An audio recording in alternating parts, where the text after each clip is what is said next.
amigos, feliz viernes. It is a windy, breezy day here in Costa Rica. You'll start to see some of these things moving and wind chimes dinging here any minute, probably. I'm on Spanish Immersion in Costa Rica, our winter Spanish Immersion program. We've got a large group of medical and healthcare workers and students and a smaller group of adults working on general Spanish, and it has been an amazing week so far. So we've just completed week one of the program, and in week one, here's a little bit, a review of what we've been doing. So we start off on Sunday. Everyone kind of, Saturday's a travel day. We start off on Sunday with some general orientation of town and stuff like that.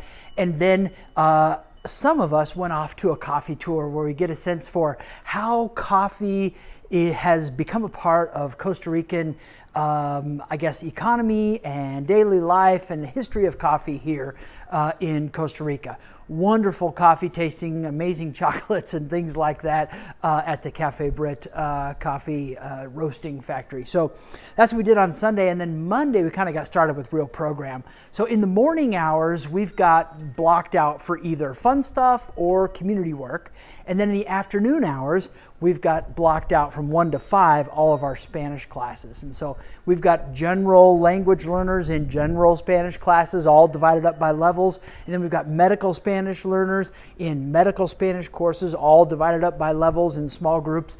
And so if you are on this program, you are learning at your level the Spanish that you want in order to improve your day-to-day listening comprehension skills, your ease and fluidity of speaking. Some of the things we've been doing in the mornings is our volunteer project for week one was to put together some diarios or canastas básicas.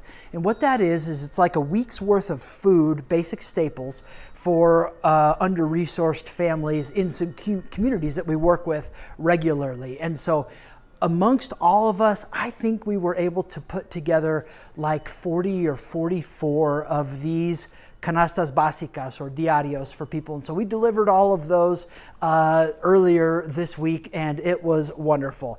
So the process was, you kind of figure out what's on the list and you go shopping and you put it all together, and we had people pair up in groups, and it was so much fun and just a wonderful donation to some local under-resourced families. And then we had some time for some fun things also.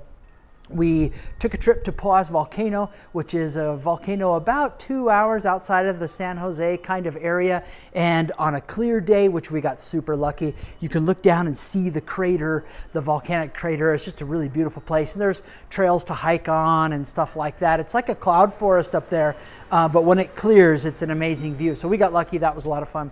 And then we also had a group go do a chocolate tasting. There's a local chocolatier here about 20 minutes away from where we're based.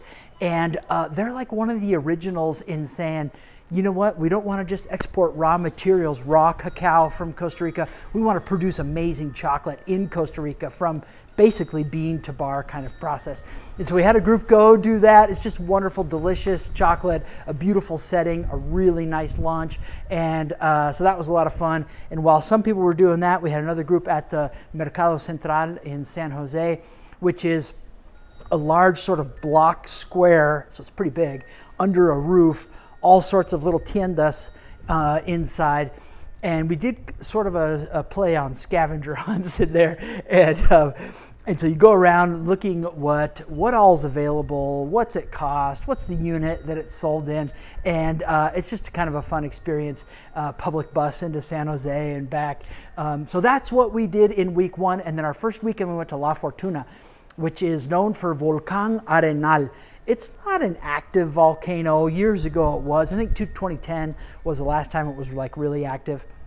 But there's all sorts of fun adventures to do around that area. Zip line, hanging bridges tours, national park hikes, thermal pools to go rest and relax. And so we had a great weekend.